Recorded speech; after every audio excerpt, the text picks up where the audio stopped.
Magandang araw sa inyong lahat dyan, saan makang sulok ng mundo. Magandang gabi, magandang hapon, magandang umaga sa inyong lahat. So, mayroon tayong bagong balita. Kunwari lang. So, mayroong namamangka sa ilog kung saan malakas ang agos.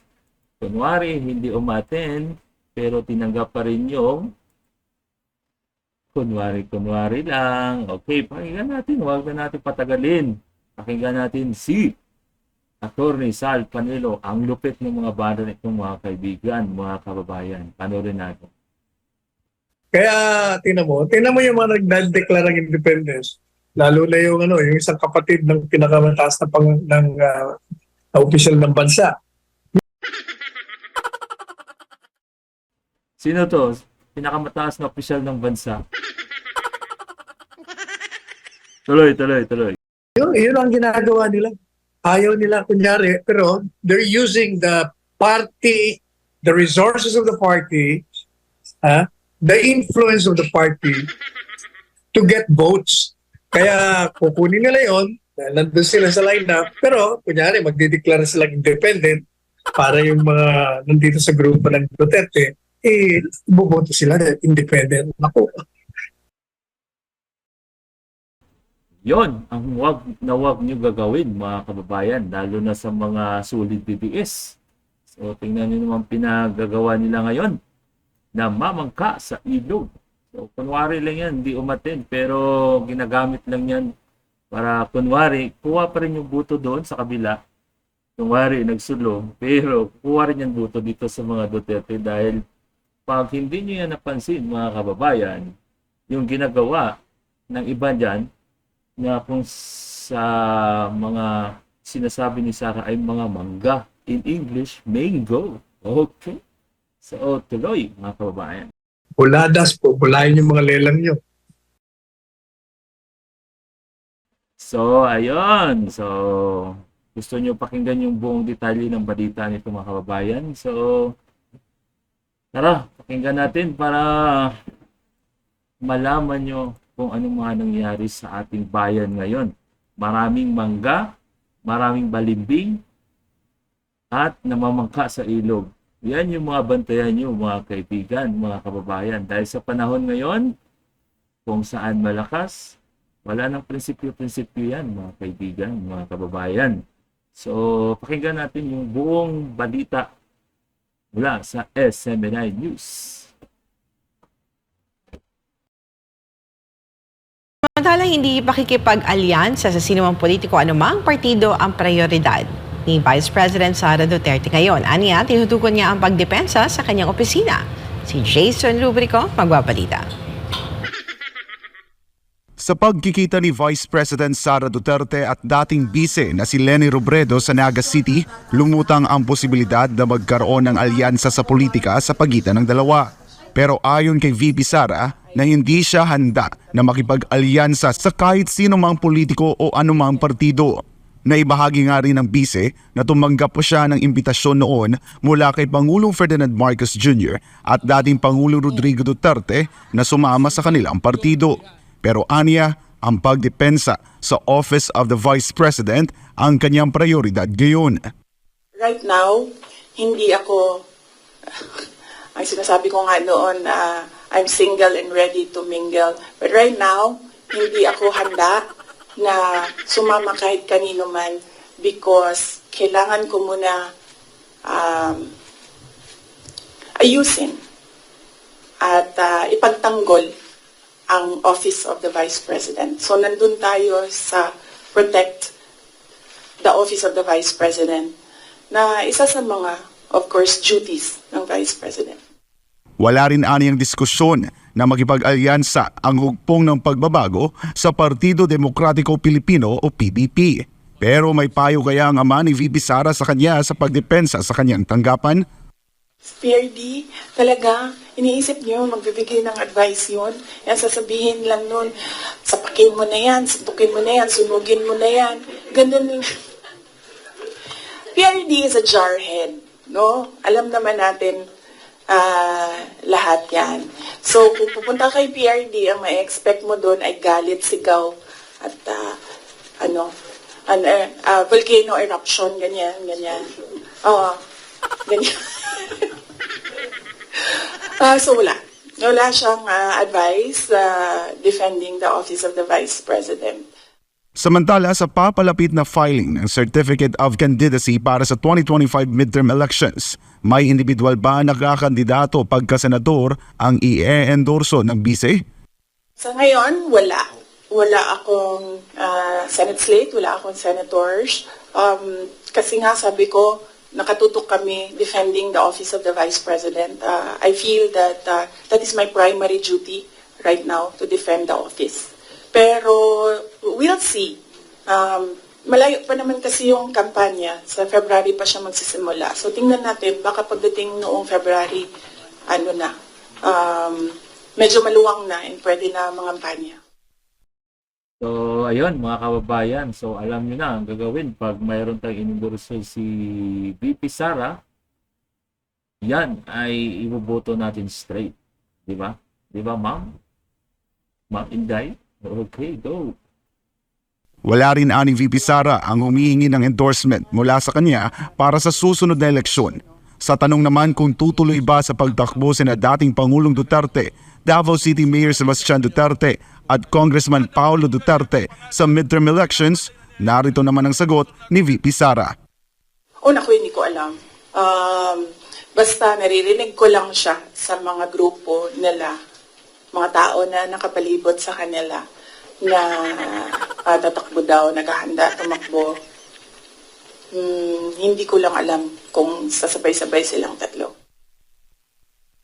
Para sa Diyos at sa Pilipinas kumahal, ako si Jason Rubrico, SM9 News. Kung mapapansin yung mga kaibigan mo kababayan, talagang si Inday manang-mana talaga si tatay. Ang galing rin maglaro pagdating sa politika. So, tuloy ang balita. Ayun, Attorney Sal. Talagang hindi mo na magkikipag-alyansa yan. Titingnan niya ako sa midterm. Pero gaya ng palagi ko sinasabi, pag midterm elections, natural lang na mananalo ang administration candidates.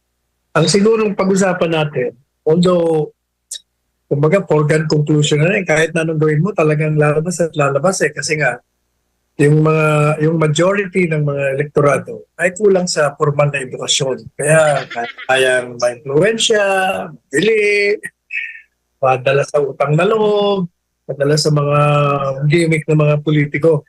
Pero tingnan mo, yung mga nasa administration candidates, karamihan dyan, kung hindi tayo nagkakamali, puro mga naglinyang anti-Marcos yan . Kung banata nila ang mga Marcos ng mga nakarang halalan ang titindi. Pero nandyan lahat sila sa administration lineup. At nung naumpisa silang banata ng mga netizens na nakaalala sa mga dati nilang posisyon, biglang nagdeklara independent daw sila. O dyan mo makikita. So, sa mga hindi nakakaalam, para sa BBM Senatorial Slate, si Benhur Abalos, Abigail Binay, Pia Cayetano, Ping Lacson, Lito Lapid, Aimee Marcos, Manny Pacquiao, Bong Revilla, Tito Soto, Francis Tolentino, Erwin Tulfo, Camille Villar. So marami kayong makikita dyan yung mga mangga at balimbing. Then dati yung iba dyan talagang anti-Marcos. Di ba? So alam nyo na, anong gawin nyo dito sa mga senatorial state ng admin ngayon. Kayo na po ang humusga. Dahil kung mapapansin yung iba dito, talagang anti-Marcos na anti-Marcos. Huwag ko na sabihin kung sino. Diba? So, kayo na po ang humusga dyan mga kababayan. Dalawa po dito ay umalis na po sa alyansa ng Bagong Pilipinas. Si Ping Lacson at si Aimee Marcos. At balita-balita natin, mayroon pang aalis dyan. Pero sa ngayon, dalawa lang. Pero kunwari, umalis, pero na-endorse na. And, ayun, namamangka nga sa ilog. So, kayo na po humusga. Tuloy, Attorney Sal. Kung paano mga naging oportunista mga tao ito. Kasi, para mawala yung bahid sa kanila, na sila'y user taking advantage. Eh sabi lang, hindi, independent ako. In short, mga kababayan, mangga. Kung si Attorney Sal ay sinasabi niya user, pagka-Inday mangga. In English, mango. And yet, pumapayag pa rin sila na gamitin ang mga pangalan nila sa lineup, kasama pa rin sila. Kaya makikita mo, gusto nilang maglaro sa dalawang ilog o sa dalawang bangka. Gusto nilang kunin ang boto ng Marcos group. Gusto nilang kunin ng boto ng Duterte group. Kaya tingnan mo yung mga nagdadeklara ng independence. Lalo na yung yung isang kapatid ng pinakamataas na opisyal ng bansa. Yun ang ginagawa nila. Ayaw nila kunyari, pero they're using the party, the resources of the party, the influence of the party to get votes. Kaya kukunin nila yon, nandun sila sa lineup, pero kunyari magdideklara silang independent para yung mga nandito sa grupo ng Duterte, buboto sila na independent. Naku, Wag na wag nyo yan gagawin mga kababayan dahil kitang-kita nyo naman sa nagdaang 2 o 3 taon, puro yan sa parinig pero hindi talaga yan bumanat sa mismong kapatid niya. So, ang gagamit lang talaga, mangga talaga. So, hindi ko na kailangan pag-elaborate sa inyo dahil nakikita nyo naman yan eh. Dahil kung talagang kontra dyan sa kapatid niya, matagal niya na yung sinuplak yan. Pero wala eh. Talagang kapatid na kapatid. Kung sa English pa, talagang malapot talagang dugo as kapatid. Diba? Tuloy. buladas po, bulayin yung mga lelang nyo.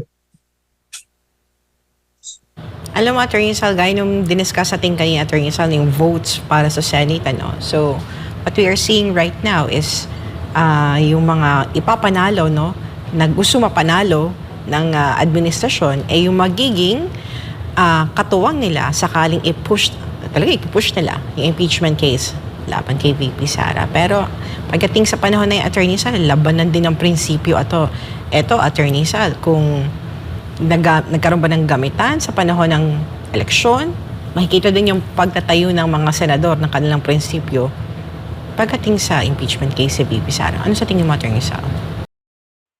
Dito, babantayan natin mga kaibigan kung sino talagang mga prinsipyo dyan na talagang pinaglaban yung prinsipyo niya. Doon tayo. Huwag tayo doon sa mga balimbing at saka mga manggagamit. Okay? Yan, nagbabantayan natin kung matutuloy man yung sinasabi ng impeachment kay VP Sara.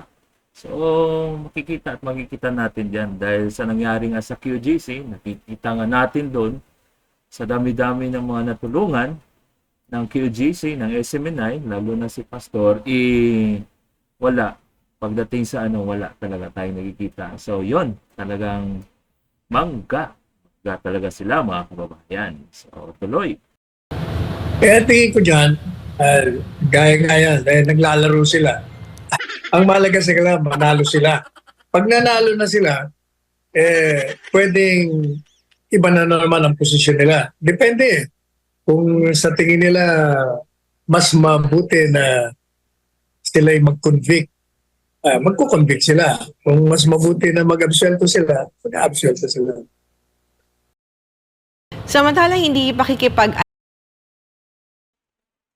So, ayun. Doon nagtatapos yung balita natin sa araw na ito. So, huwag nyo kalimutang i-subscribe, like at share ang video ito. So, alam nyo na kung sino yung mga balimbing at saka mga mangga dyan. So, alam nyo na kung sino mga namamangka dyan. Kaya kung mayroon kayong ibubuto ngayong midterm election, walang iba kundi sa PDP or yung itataas Linday para sa midterm election dahil yung mga nandyan, pabalik-balik naman yan, wala namang nagawa eh. Si Benora Abalos, wala namang maayos nagawa ito. Manny Pacquiao, Abigail, Bong Revilla, papugi points lang, Tito Soto. So, yung mga may magagawa sa Senado, Lalo na tong dito Lapid, Erwin Tulfo. Ito, isa rin tong mangga din. So, yun. That's it for today, guys. So, kayo na po humusga kung anong dapat nyo gawin pagdating sa midterm election. Kaya, ang ibuboto natin kung sino yung senatorial slate ni Tatay Digong at ni BP Sara. Dahil alam natin, talagang para yan, makabayan yan. Para yan sa mga Pilipino. May malasakit, may tapang. So, that's it for today, guys. Thank you for watching. Peace.